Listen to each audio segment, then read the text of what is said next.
Vies Benediction est l'association Images du passé présente Avec des lointains au cœur, un roman de Jacques Benoît, de 1997, lu par l'auteur. Chapitre 1. Les lignes à distance s'estompaient en cette fin d'après-midi, tant la ville baignait dans une vapeur dense et collante. Près du front de mer désert, sur le terre-plein précédant le cimetière musulman, une vache efflanquée poussait d'un mufle sec, boîte de conserves rouillées et papier gras. Le trait sombre, net, de l'ombre étroite d'un mur décrépit abritait un groupe de vieils arabes enturbanés, immobiles, silencieux, attendant avec patience l'incertaine fraîcheur du soir. Le temps semblait aboli et toute vie figée, telles les courtes vagues du même bleu lourd que le ciel, comme peintes à grosses pattes, à la limite du sable de la plage. Chaleur et lumière gommaient des images de misère et de crasse, en accentuaient les odeurs. L'air torride portait des senteurs de bougainvilliers, aux bractées violettes, sanglantes, des effluves nauséabonds d'entrepôts, des relents de friture. Nous pétait au nez tout un monde hier encore ignoré, qu'aucun de nous jamais plus ne pourrait oublier. Plus que par les violentes couleurs qui nous heurtaient les yeux, nous nous tracions déjà des paysages embaumants et le miel et la merde. Le cul planté dans la poussière, la tête ailleurs, nous tirions la première d'une longue série de gardes inutiles, sans heureusement déjà savoir qu'elle serait si longue et tellement inutile. Arrivés de quelques jours, nous ne pouvions déjà tout prévoir. Autant ne pas rêver. Nous planions dans un flou plutôt épais, sans tenter de nous poser sur une terre que nous ne sentions pas nôtre, vraie, même que parfois elle frémissait à nous renverser, à moins que le proche souvenir d'une pénible traversée nous perturbait encore. La mer nous avait été dure et long le voyage qui nous éloignait d'un chez nous que pour la plupart nous n'avions jamais vraiment quitté. Le passage, ce basculement d'une vie dans une autre, ne nous marqua pas de suite, pas d'un coup. Au départ, nous ne regardions pas en proue. À travers les larmes contenues qui collaient nos cils, s'irisait une ville immense étagère au soleil, béate, étrangère à nos peines en forme de détresse. Commençait là notre devenir, dans un vacarme de chaînes et de moteurs pressés, et la routine des embarquements. Tant de rafiots de tout type s'étaient arrachés à ces quais, et depuis si longtemps, que ce jour ne fit date que pour nous. Le premier choc nous prit alors que nous fixions sans le voir un décor qui devenait terne. Un frémissement, comme une glissade, et tout le panorama se recadra, s'accrocha en fond de plus en plus large. Apparurent alors des plans fuyants, des navires à l'ancre, puis des îles. Bientôt l'eau devint plus sombre de profondeur, plus ténue la lumière, mouvante et bleutée sur les hauteurs, fermant un paysage qui doucement s'enfonça dans la mer et disparut. Devant, rien de réel ni de solide, rien qu'un horizon vide. Nous restions là, peut-être 1000, tassés, debout, silencieux comme nous avions appris à nous tenir au cours d'une instruction pour le moins hâtive. Aux ordres hurlés de ces derniers mois se superposèrent les bruits inconnus nés d'une coque qui vibrait en traçant sa route. En vérité, nous n'entendions rien, seuls que nous étions chacun dans cet étrange troupeau de mâles déjà désenchantés. Le second heurt se fit plus sec. De nos regards plein nord, nous prîmes la plongée de la ligne qui séparait les gris bleus du ciel et des flots. Elles nous furent dures, éternelles les secondes pendant lesquelles le mouvement nous balança, les pieds pesants au tôle qui se faisait humide. Rien ne redevint stable. Le commandant Quéré avait quitté l'abri de la rade. Voilà qui nous toucha au cœur, nous fit venir les pleurs aux paupières et la bile aux lèvres. Il n'y eut pas de troisième coup. Le dernier dura les 44 heures à encore supporter, cloîtré à bord de ce vieux cargo rebaptisé transport de troupes.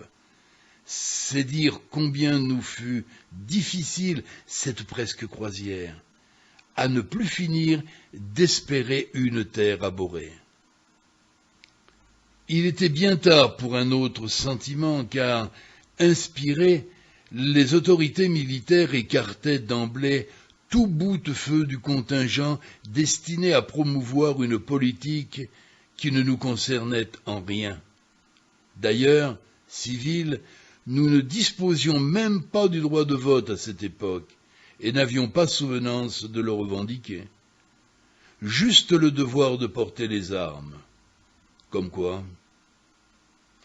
Et cette censure qui existait bel et bien, il nous était donc pratiquement impossible d'oser penser que les rares informations qui nous parvenaient ne pouvaient être que tronquées, truquées, truffées d'escroqueries et de bassesse. Parfois, seulement à force de détails, nous effleurait l'impression qu'il était préférable d'afficher des positions extrêmes, ce afin de peut-être se retrouver matricule d'illusoires troupes d'occupation chez l'ennemi d'hier. Ça brisait au moins les espoirs de l'ennemi du moment. Une idée qui se colportait dans les années 60, mais bien peu d'entre nous animait un semblant de conscience contraire au courant qui nous portait tous. Question politique, nous n'avions pas avalé la lumière. Il s'en fallait de beaucoup. Travers de nos 20 ans, car si nous ne manquions pas d'imagination, il en allait tout autrement de nos engagements, même si quelques-uns se frottaient à droite ou à gauche, sans conviction profonde. Il en est souvent ainsi de toutes choses à cet âge, et les rares curieux des arcanes en ce domaine ne cultivaient pas un trop ostensible militantisme. Pour preuve, leur présence ce jour à bord de ce bateau. Nous tous ne formions qu'une assemblée de hasard. L'ignorance et fort peu d'enthousiasme suffisaient à nous ranger dans l'énorme population de ces appelés du contingent. De plus jeunes, point.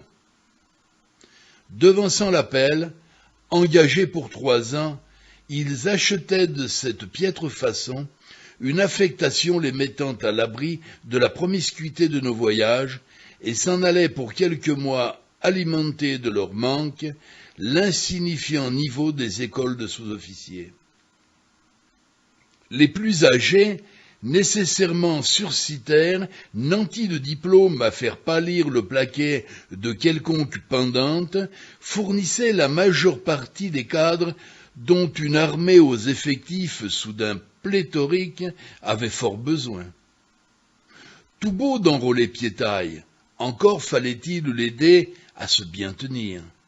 Et cela se préparait à nos dépens une carrière dans le civil où nous aurions à les subir encore. Pour l'heure, leurs prérogatives nous séparaient, passagers qu'ils étaient des lignes maritimes ou aériennes régulières. Nous étions partis pratiquement seuls pour passer la mer comme nous allions traverser, dos tourné, une longue suite d'événements et d'actes de guerre. Point donc n'était utile de faire accroire que tous nous sentions en phase, animés des meilleures intentions envers un problème dont en fait nous n'avions que foutre. Pressés, chacun gagna l'abri d'un entrepont, tant mauvaise se creusait la houle. Tant, si méchante et si profonde que rien ne comptait plus que l'asile précaire d'une chaise longue. D'aucuns, plus mâles, s'allongeaient au détour d'une coursive, baignant trempés dans une poussière d'eau blanche. Des flaques frangées de vomissures se formèrent mouvantes aux angles morts des plats-bords, s'y miraient nos visages défaits dans une pénombre glauque. Notre petit univers bougeait trop, nous ballottions, instables et malheureux. Le froid nous surprit à la nuit, le ventre plus que vide, les yeux tenus clos afin d'échapper à la danse qui nous emportait perdus, malades, dans une fin du monde à nos tristes mesures. Transis, murés, dents serrées sur une solitude infinie, nous n'espérions plus qu'au singulier, seulement préoccupés de la minute à venir. Le drap de nos uniformes, raides de traces douteuses et malodorantes, accentuait, si encore possible, le malaise profond dans lequel nous coulions. Beaucoup plus tard, un calme insolite nous tira de notre torpeur. Les parois de métal de nos cales cages nous parurent plus claires, demeuraient immobiles et presque silencieuses. Mais diable, que puait là-dedans un pauvre paquet cadeau de jeunesse, mal ficelé, déjà détérioré, presque tout cassé. Ceux à destination desquels nous avions été expédiés n'attendaient rien de mieux et feraient montre à notre débarquement d'une joie bruyante, ne s'interrogeraient pas, chiffreraient la cargaison par le détail, comptant quand même, faire nombre et quantité. Toute autre question trouvait réponse avant même d'être formulée, par le seul verbe de politicien plus que rodé à ce type de situation, brillant d'habitude. Ils avaient déjà tant bradé, de tout, des comme si et des bridés et qu'ils pouvaient broder, sans pour autant faire dans la dentelle. Ils travaillaient à large point et grosse ficelle, avec les meilleurs outils de ceux qui de tout temps firent preuve aux mains d'artisans sans talent. Quelle tromperie sur l'espérance, sciemment. Dire que leurs filles nous accueillaient en bas de l'échelle de coupé avec fleurs et sourires, à croire les unes des journaux de cette époque. Il nous en aura fallu des années avant de comprendre que nous ne servions qu'à intoxiquer et les uns et les autres, ceux que nous quittions dans la tristesse et celles que nous retrouvions dans la liesse et les rires. Nous les empoisonnions tous, involontairement, du nord au sud, tous et un peu nous-mêmes. Rien de nouveau sous leur soleil, car déjà le premier numéro de l'écho local, daté du samedi 12 octobre 1844, y allait des huiles et du Séné envers ceux en place, les tenants du pouvoir. La colonisation, conséquence du succès de nos armes qui l'ont préparée avec tant de gloire, tend chaque jour à un nouveau développement, à de nouveaux progrès qu'il est impossible de nier aujourd'hui. La première impulsion vers ce but est due évidemment au courage et à la persistance de quelques colons qui, au risque de leur fortune et de leur vie, n'ont pas craint d'arborer dans cette nouvelle patrie leur drapeau pacifique auprès de celui de la victoire. Le gouvernement a protégé ces généreux et intrépides efforts. Il a fait plus. Il a appelé l'armée à exécuter ces travaux gigantesques qui ont créé des routes pour la sûreté et la prospérité du pays. Mais ces voies de communication matérielle ne suffisaient pas encore. Il fallait que ces cultivateurs, ces négociants, tels quels, majuscules et virgules comprises, ils s'attachaient ainsi à notre présence après tant et tant d'années, un nouvel épisode de l'amère ressucée des occasions perdues. Un noble sentiment que nous ne partagions pas, auquel nous demeurions doublement étrangers. Nous ne connaissions pas ce texte, nous ne le lirions jamais et ne désirions pas savoir. Voilà qui est dit. Nous ne voulions pas savoir. Rien du tout. Rien de ces gens depuis toujours séparés sur une même terre. Rien de ce que nous leur devions, de ce qu'ils valaient vraiment, de ce qu'ils espéraient, vivaient leur jour ou allaient devenir. Que nous étions jeunes, trop encore pour occulter ces 3 ans à venir. Mal préparés à des lendemains tout cassés, nous manquait l'indispensable recul que d'aucuns jamais n'atteindraient ni ne verraient poindre. Pour l'heure, nous nous laissions bercer par une mer apaisée, enfin presque plate, sous un ardent soleil. Encore vagues et nausés, tremblants, nous posions un premier regard plutôt fatigué sur la côte toute proche de cette lointaine province. Vandalisme pour un accueil, d'imbéciles slogans zébrés de leurs immenses lettres blanches, le béton des jetées au-dessus desquels des nuées de mouettes nageaient dans l'air moite avec les mêmes criaillements qu'ailleurs. Dans un lointain doré se devinait le cône sombre d'un volcan mort. À sa suite, une grève basse butait sur une ville aux immeubles imposants au ton clair, dominée par une hauteur moussante de verdure dont la pente plongeait brusquement face au large. Un vieux fort y couronnait de ses merlons gris l'attache ocre d'une moderne basilique. Les siècles échoués à ces rives n'avaient rien trouvé de mieux que de laisser aux nouveaux arrivants l'image de l'éternel compagnonnage du sabre et du goupillon, avec cette fois primauté à la force. Ça commençait bien. 2 rades naissaient de part et d'autre de cette coulée de pierre, l'une largement ouverte au port, encombrée de navires, l'autre, à notre main droite, griffée des superstructures de gigantesques bâtiments de guerre. Il se dégageait de ce décor l'impression d'une incommensurable puissance, à se demander pourquoi nous venions de si loin renforcer des effectifs qui, à notre humble vue, ne devaient pas avoir un besoin pressant de nos bien maigres apports. À la réflexion, l'importance stratégique d'une escadre, aussi forte et violente qu'elle fût, ne nous paraissait pas évidente dans la conduite de combat telle que décrite dans les colonnes et des habituels journaux que lisaient nos parents.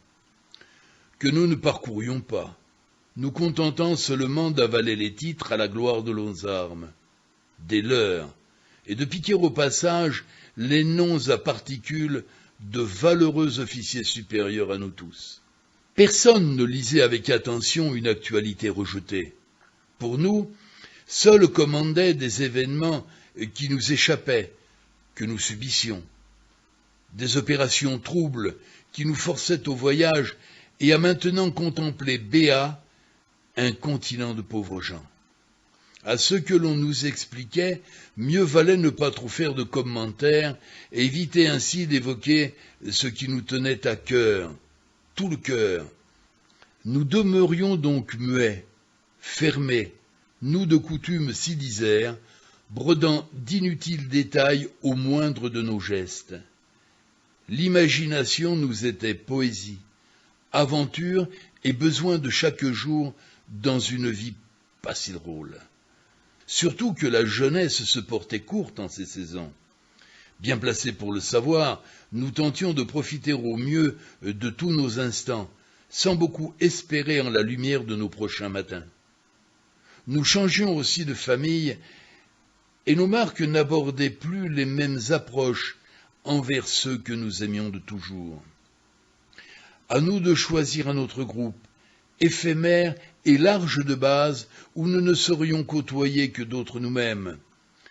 Notre image à l'infini, pas de quoi nous remonter le moral. Le moule, une sorte d'orphelinat avec casquette et vareuse à boutons métalliques, pas pour le plaisir. Issus des mêmes communales et ateliers, lingés à l'identique, assujettis aux mêmes rites, règles et règlements. A encore et encore répété que la discipline faisant la force principale des armées. Nos rêves fous ne seraient plus, ni nos discussions sans queue ni tête, à propos de tout, du temps qui passait, de rien. Nous entrions oblitérés en bloc dans nos secteurs postaux respectifs, en correspondance, dans ce monde de rédaction qui nous seyait si mal, puérils que nous étions. Mis sous enveloppe, timbrés, postés le peu de nos jours, sans bien savoir que raconter à celles dont nous espérions réponse, avec pour seule pratique de reprendre encore les termes si proches de nos colonies de vacances. Il en était d'ailleurs toujours presque question de colonies, mais ni de vacances. Vint la fin du voyage. Le troupeau touchait au but. Barda à l'épaule, à la queue leu-leu, avec pour tout bouquet de bienvenue un casse-croûte pâté de foie qui pissait sa graisse, liquéfiée par une chaleur de bête. Pas la joie. Heureusement. Voilà qui tombait bien. Mauvais souvenir. Alors autant vite enchaîner sur l'embarquement dans des camions bâchés et le transport au camp de transit dans la lourde puanteur du gasoil. Fin de l'acte 1 de notre nouvelle vie et première nuit sous un ciel clair, frotté d'une fine poudre d'argent à la mode orientale. De rêve point, mais depuis, combien de fois n'avons-nous pas prié pour que de ces nuits, il y en eût pas 1001. Échoués que nous étions, jusqu'à la quille engagée, pas avant ni plus, que ça en faisait des jours et des jours, beaucoup, tant que nous n'en connaissions pas le chiffre avec précision. Alors nous comptions en mois, en peut-être et en gros, notre seul sujet de conversation en ce début de vie commune. Comme nous étions quelques-uns appelés, c'est bien le mot, à vivre ensemble, rares nous visitaient les temps morts. La relance immédiate à la manière des dialogues acerbes des chansonniers, de ces répliques de théâtre longuement répétées, alimentait notre usine à paroles. Une toute jeune troupe chevronnée, habile à l'improvisation débridée et à la répartie facile, se donnait spectacle pour son plus grand plaisir. Pauvre de tout, peu exigeant, pas regardant non plus sur la finesse de nos réparties, nous faisions dans le vrac, à chacun de s'y nourrir d'un semblant de savoureuse boutade et de saillies bien grasses. Et nous en rajoutions encore, afin que ne retombe pas une sauce qui nous était plat de résistance. Ce ne fut qu'ensuite, peu après, que les filles et la bouffe vinrent agrémenter notre ordinaire. Le menu ne changea pas pour autant, toujours servi à mots couverts par les mêmes acteurs bonimenteurs à la chronique et l'éditorial, des presque vedettes. Nos contacts en souffraient par manque d'originalité. Nous n'y prenions garde, occupés à nous écouter et ne songions pas à faire plus profondément effort d'intimité. Connivence, peine partagée et durée aidèrent à nous mieux connaître. Il en fut bien car, pour ces raisons, nos liens se firent plus forts et durables. Bientôt, sans que se modifient nos propos, naquirent d'autres formes de rapport, des phrases autrement bâties, plus vives et directes, ne commençant pas forcément par nos coutumiers « Et toi là-bas, machin, hep !» Comment c'est celui-là? Non, l'autre. Le tout haché d'une ponctuation exclusive, composée de silence et de vulgarité, sans aucun lien avec leur signification première. Avec ce sabir, nous nous imaginions être définitivement arrivés dans notre nouveau monde, différent, celui des jours qui défilaient et des précieux moments à garder en mémoire, celui où nous ne pouvions nous exprimer que par des idées et termes inhabituels, par tout un vocabulaire de circonstances, une sorte de langue, un argot à notre seul usage.